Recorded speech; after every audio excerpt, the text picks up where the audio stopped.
ഇത് പുതിയേടം ദേവീക്ഷേത്രം.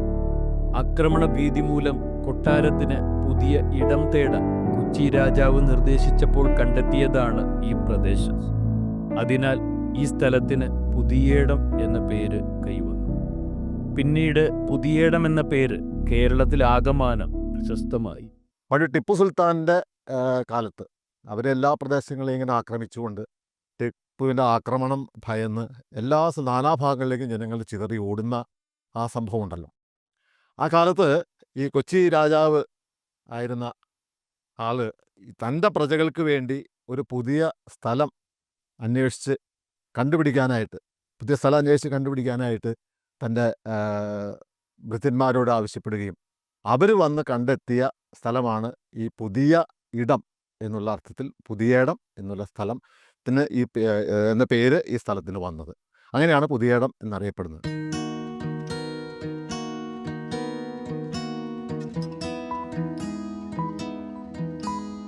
ഇങ്ങനെയൊരു പ്രതിഷ്ഠ ഇവിടെ നടത്തുവാനായിട്ട് ശക്തൻ തമ്പുരാനെ പ്രേരിപ്പിച്ച ഒരു കാര്യം എന്ന് പറയുന്നത്, കൊച്ചി രാജ്യത്തിൽ പെട്ടതാണ് ഈ വെള്ളാരപ്പള്ളിയും ഈ പുതിയേടം ഭാഗങ്ങളുമെല്ലാം. അന്ന് ഈ ക്ഷേത്രവും അതുപോലെ ഈ ക്ഷേത്രത്തോടനുബന്ധിച്ചുള്ള പ്രദേശങ്ങളും ഒക്കെ തന്നെ നായർ പ്രമാണിമാരായിരുന്ന കർത്താക്കന്മാരുടെ കയ്യിലായിരുന്നു എന്നാണ് ഐതിഹ്യങ്ങൾ. പക്ഷേ ഈ കർത്താക്കന്മാർ അവർ മറ്റുള്ള ജനവിഭാഗങ്ങളെയെല്ലാം അടിച്ചമർത്തി തങ്ങളുടെ കീഴിൽ ഒരു സേവകരായിട്ട് കണക്കാക്കി അവർക്കൊട്ടേറെ ഉപദ്രവങ്ങളൊക്കെ ഏൽപ്പിച്ചുകൊണ്ടാണ് ഈ കർത്താക്കന്മാർ ഭരണം നടത്തിക്കൊണ്ടിരുന്നത്. കർത്താക്കന്മാരുടെ ശല്യം സഹിക്കവയ്യാതായപ്പോൾ നാട്ടുകാരൊക്കെ കൂടി അന്ന് കൊച്ചി രാജാവായിരുന്ന ശക്തൻ തമ്പുരാൻ്റെ കാലത്ത് ചെന്ന് ഇതിനൊരു പരിഹാരം കണ്ടെത്തണം എന്ന് അപേക്ഷിക്കുകയുണ്ട്. അതിനുള്ളൊരു പരിഹാരം എന്ന നിലയ്ക്കാണ് ശക്തൻ തമ്പുരാൻ ഇവിടെ പാർത്ഥസാരഥിയുടെ പ്രതിഷ്ഠ നടത്തിയത്. പാർത്ഥസാരഥി സങ്കല്പമാണ് എങ്കിലും ഇവിടുത്തെ വിഗ്രഹത്തിൽ ഒരു കൈയിൽ വെണ്ണയാണ്, മറ്റേ കൈയിൽ പക്ഷേ ചമ്മട്ടിയുമുണ്ട്. പാർത്ഥസാരഥിയുടെയും വെണ്ണകൃഷ്ണന്റെയും സംയുക്ത സങ്കല്പമാണോ വിഗ്രഹ നിർമ്മാണത്തിൽ അവലംബിച്ചിരിക്കുന്നത് എന്നും സംശയിക്കാം. അപ്പം ഈ പ്രതിഷ്ഠയിൽ ഈ രഥം തെളിക്കുന്ന ആ ചാട്ടവാറ് മാറ്റിയാണ്. അതായത് അവരുടെ അല്ലെങ്കിൽ ഭഗവാന്റെ ആ ശിക്ഷണ നടപടികളുടെ കാഠിന്യം ഒന്ന് കുറയ്ക്കുന്നതിന് വേണ്ടി ആ ചാട്ടവാറിന് പകരം കയ്യിൽ വെണ്ണ കൊടുത്തു എന്ന് പറയുന്നു.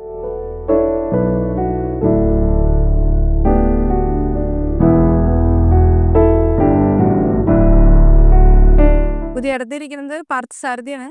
പക്ഷെ ആ രൂപം ഒക്കെ പറയുന്നത് ചമ്മട്ടിയും, ഇവിടെ പിന്നെ വലത്തെ കയ്യിൽ വെണ്ണയാണ് കൊടുത്തിരിക്കുന്നത്. അപ്പോൾ ആ ചമ്മട്ടി പിടിക്കുന്നത് ശരിക്കും പറയാ നമ്മൾ ദുഷിപ്പുകളൊക്കെ കളയാനാണ്. അതായത് ഇതന്നെ ഇങ്ങനെ ചീത്തകളെ കളയുക. അപ്പം ശരിക്കും കുറച്ച് ക്രൗര്യത്തിലാണല്ലോ പോവുക.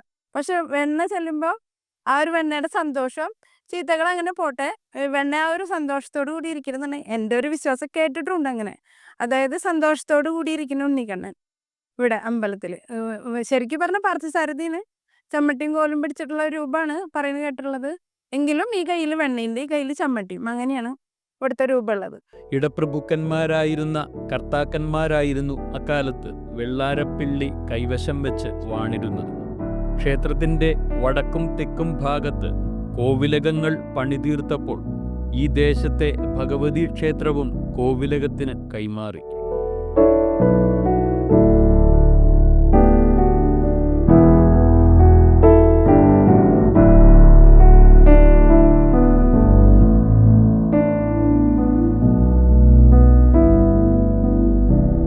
പുതിയേടം ക്ഷേത്രത്തിലെ രണ്ട് പ്രധാന പ്രതിഷ്ഠകൾ ശ്രീകൃഷ്ണനും അല്ലെങ്കിൽ പാർത്ഥസാരഥി ഭഗവതിയാണെങ്കിലും ഭഗവതിയുടെ മണ്ഡലകാല വിശേഷങ്ങളിൽ ഏറ്റവും പ്രധാനപ്പെട്ട വഴിപാടാണ് കളയെഴുത്തുപാട്ട്. 41 നടക്കുന്ന ചാന്താട്ടം. രണ്ടും അതിവിശിഷ്ടമായിട്ടുള്ള വഴിപാടുകളാണ്. ഈ ചാന്താട്ടം തന്നെ കേരളത്തിലെ ഭഗവതി ക്ഷേത്രങ്ങളിൽ വളരെ അപൂർവമായി മാത്രം നടക്കുന്ന ഒരു പ്രത്യേക കാര്യമാണ്. മുടിയേറ്റ് അല്ലെങ്കിൽ താലപ്പൊലി ദിവസം നടക്കുന്ന ആഘോഷങ്ങൾ ഒക്കെ തന്നെ ഈ നാനാജാതി മതസ്ഥരും ഇടപെടുന്ന അല്ലെങ്കിൽ ആരാധിക്കുന്ന തരത്തിലുള്ള ഒരു ഉത്സവമാണ്.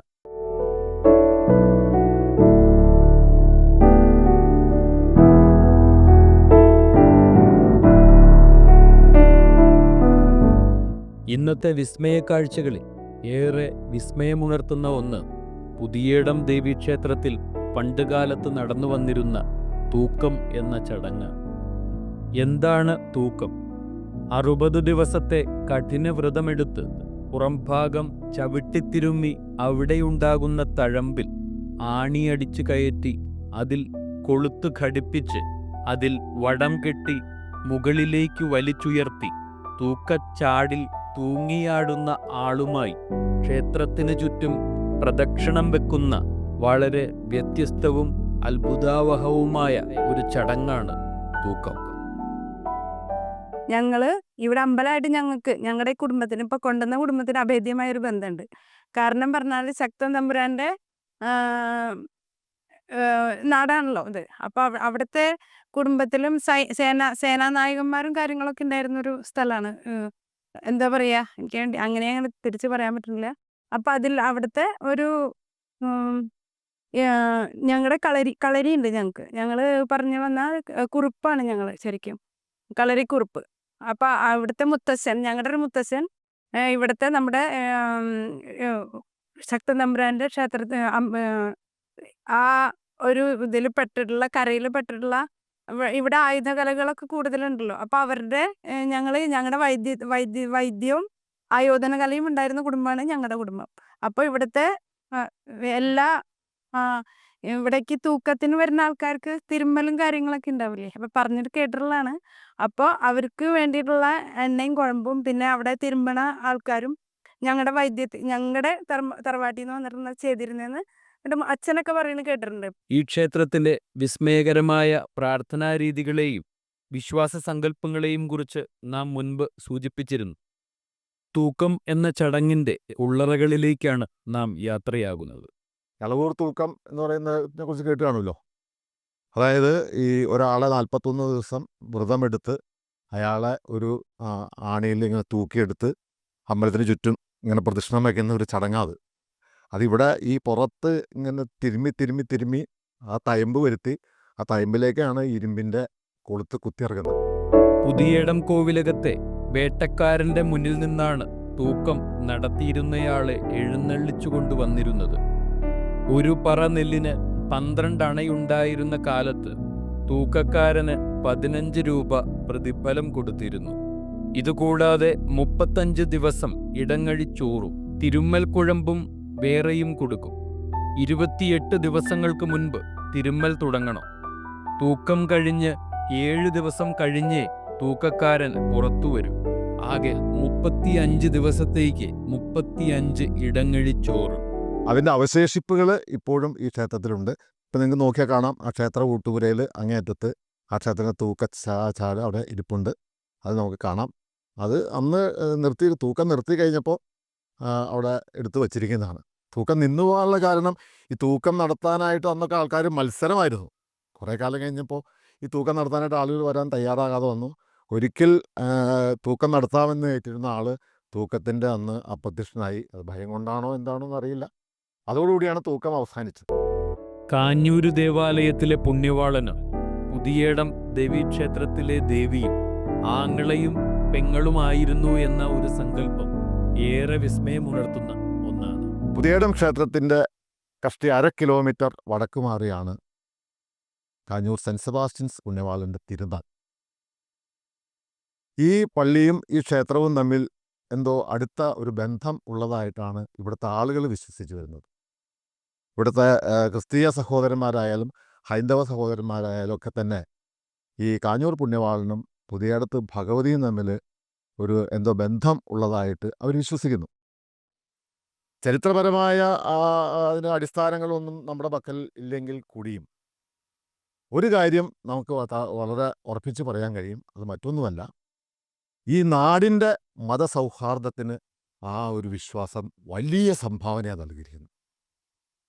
അതായത് ഇവിടെ ഹൈന്ദവനെന്നോ ക്രിസ്ത്യാനിയെന്നോ മുസ്ലിം എന്നോ ഉള്ള ഒരു വേർതിരിവ് ഈ പ്രദേശത്തില്ല.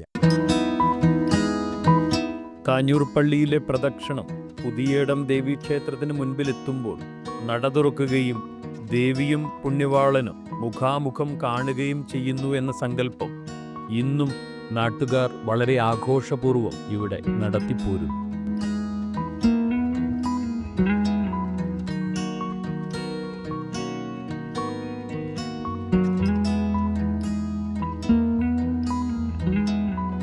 ഈ പ്രദക്ഷിണം ഇറങ്ങുന്ന സമയത്ത് ആ പ്രദക്ഷിണത്തിന് മുമ്പിൽ വിളക്ക് പിടിക്കുന്ന ആരാന്നറിയാമോ? ഒരു ഹൈന്ദവനാ, ഒരു പ്രഭാകരൻ. അയാൾ കുറേ കാഷ്ടങ്ങളായിട്ട് പ്രഭാകരൻ എന്ന് പറയുന്ന കുറുങ്കാട്ടിപ്പറമ്പിൽ വീട് എന്ന് പറയുന്ന ഒരു ഹിന്ദു കുടുംബത്തിൽപ്പെട്ട ആളാണ് ഈ കുത്തുവിളക്ക് പുണ്യാളൻ്റെ മുൻപിൽ പ്രദക്ഷിണം ഇറങ്ങുമ്പോൾ 2 ദിവസവും പിടിക്കുന്നത്. അത് അയാൾക്ക് അവകാശപ്പെട്ടതാണ്. അത് കാലാകാലങ്ങളിലായിട്ട് അവരുടെ ആ പരമ്പര പൂർവികന്മാർ തന്നെ ചെയ്തുകൊണ്ടിരിക്കുന്ന ചടങ്ങ് ഇങ്ങനെ തലമുറ കൈമാറി ഇപ്പം ഇവരിങ്ങനെ അനുവർത്തിച്ച് പോരുന്നു എന്ന് മാത്രം.